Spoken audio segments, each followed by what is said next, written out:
Today we're by Google office and we're going to see my friend Murilo.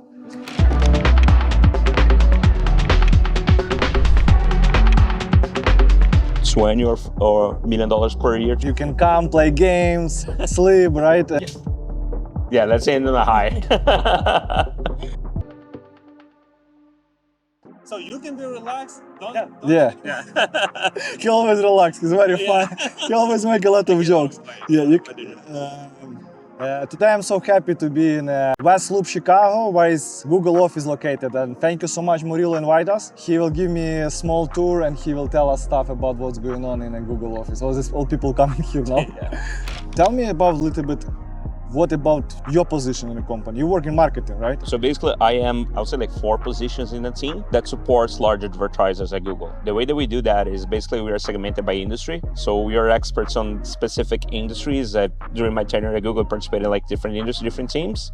But for example, my goal now is working with B2B SaaS companies. So I have to understand their business model, understand how they get more leads, more clients. And because of that depth of like the industry, we have to have like different positions. One that is more focused like strategic partnerships, other one that's more focused on product knowledge, other one's more focused on the analytics behind those things. So we have a team around that supports a portfolio of clients. Or what is budgets? That depends by market. So for example, I work in Brazil and Canada, those budgets are like somewhat similar because of the size of the economy. But I would say in US, if I recall correctly, that should be around, I think like 20 or $1 million per year, 20 or, yeah. 20 million if you want to be his customer. Okay. What about Brazil? Brazil, like, I think Brazil is about, like, in Canada is about $8 million. And in Brazil, I think is about 5. Okay, we're going to have a lunch. Yeah. I'm not used with that press, so I'm not press trained. So that's also part of the lounge. That is same Chicago art style. Elevator. Oh, sucks.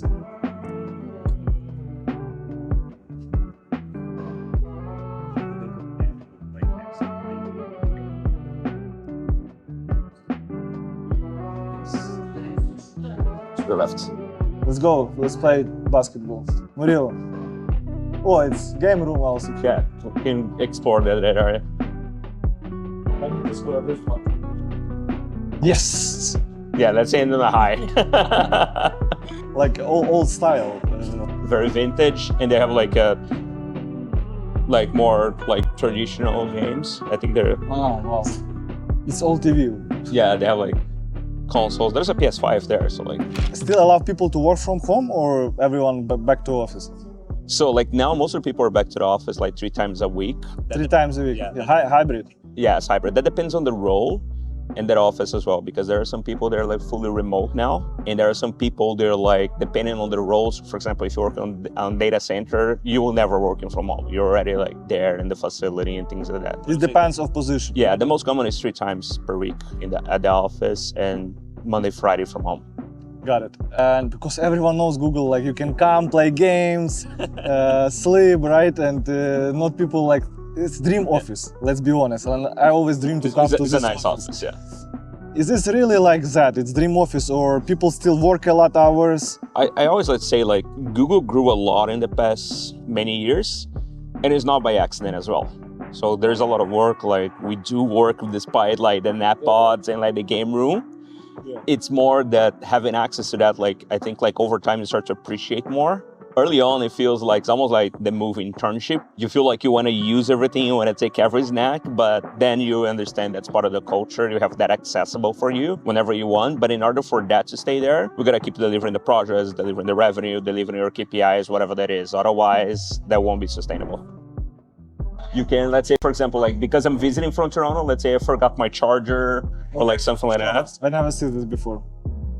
Free or you have to pay for this? No, it's free. But it's part of the being Google. It's not also like hoarding like cables and stuff like that. So we can also return stuff. So like, what do I need? Just use rentals. Yeah. So like, I'm already logged in here, so they know how to find. So let's say I forgot my cab, my adapter, just add to cart. the same thing that we can use to return devices as well. let's say, for example, it Why is this all stuff storage? Is this pipes? it's magic. How they can put a lot of stuff there? Or is not many products?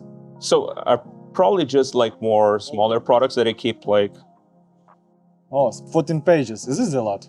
no, 6 out of 14. So it's very like basic accessories, and they probably restock that. That's like the grab and go. So let's say if I forgot my laptop, I just tap here, say I need a laptop because I forgot at home, I've been traveling and something like that, and I got one of those to work for the day.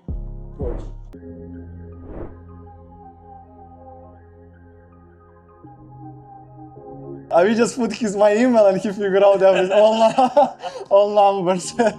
Really cool. Tell us about your story, how you got to this company, because many people dreaming. Like you already in Google, you think like, oh, it's cool probably, right? But it's not that exciting. Pretty cool, yeah. Yeah. So honestly, I got at Google by accident, almost. Really? Yeah. Yeah, that's a good accident. I don't complain.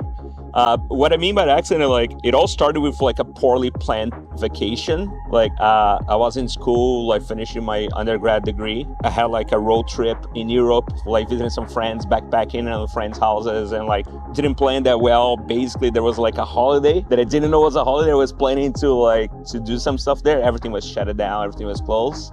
So I had to. It was coronavirus? No. No? I've been going out for 12 years. So that's 12 years? Yeah, that's like 12 years in Google. And basically because of that poorly planned trip, I had to stay at home for a few hours until my friend came back home and we could figure out what to do. And I started checking my emails, what was happening.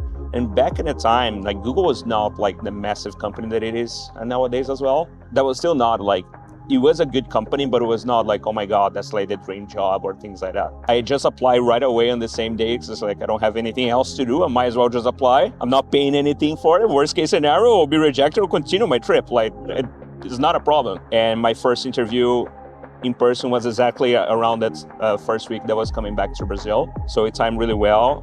For me, I was very skeptical that I was gonna enter, to be honest, because also my background is a bit different. Like I'm an electrical engineer, and I never heard anything about like advertisement, marketing, anything of that up until that point.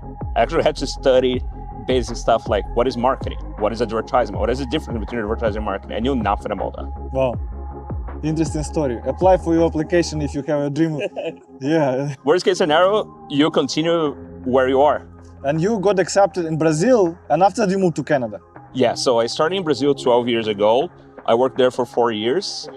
And I applied, there's a program at Google as well that I think is a great program. It's called like a rotation program.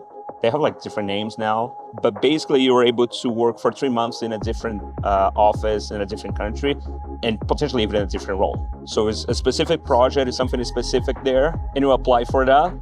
I tried to get that accepted in like a few times, like in different offices. I wanted to have like an international experience, work abroad. I never have worked abroad. I wanted to see how that was. I applied a couple times, didn't get in, but as I saw, like I'm not afraid of being rejected on those things. I kept applying, and a position open in Canada for that program, and I applied for like what it was supposed to be a 3-month project in Canada. I really enjoyed the project. I really enjoyed like working in Canada. I like to say it's easy to fall in love with Toronto during the summer. I arrived the day before Canada Day. That is akin to 4th of July. So imagine the first day in US is like July 3rd. On your second day, you see all the celebrations.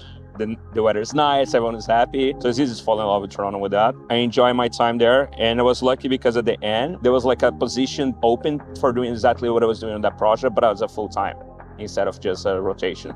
So I ended up applying for that. And that was like summer 2015. And I've been in Canada ever since. Dream and send application. Yeah. This is the goal.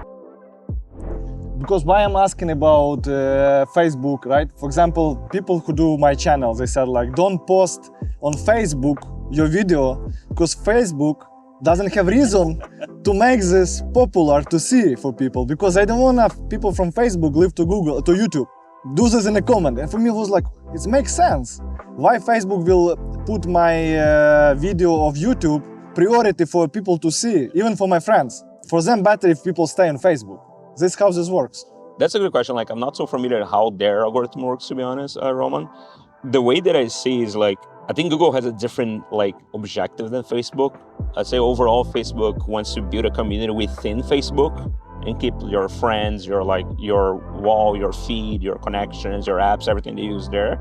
I think Google is more focused on like helping you to figure all that. So for us, even like internally, success metric for us on search is actually knowing that our users search for something, clicking just one link and find what they need in like 10 seconds. Like that's an amazing thing for us as a product side, which is the opposite goal from Facebook. I think it's just different because Facebook might be better if you see more content from your friends as well. They keep you there, keep you on the social circle that Facebook's focused on. This is cool, Fulton Market.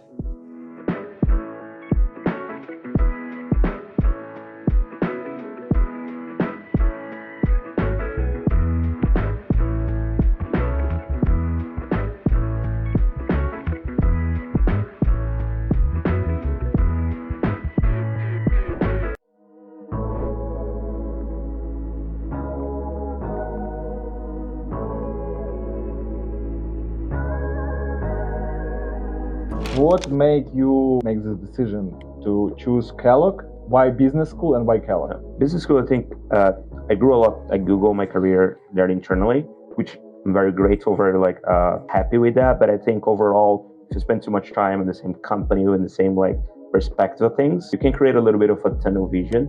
You can start seeing things only from one perspective. And I like to get in touch more with different perspectives, different types of business or different minds, people with different ideas and different types of culture. Mm-hmm. And I don't see that necessarily as an incentive that is high enough for me. So that's one way to get to business school. Mm-hmm. I think it shapes a little bit of that. So those other sides, so get more in touch about finance operations, not necessarily just marketing. And finance operations from firms are very different than the technology firm.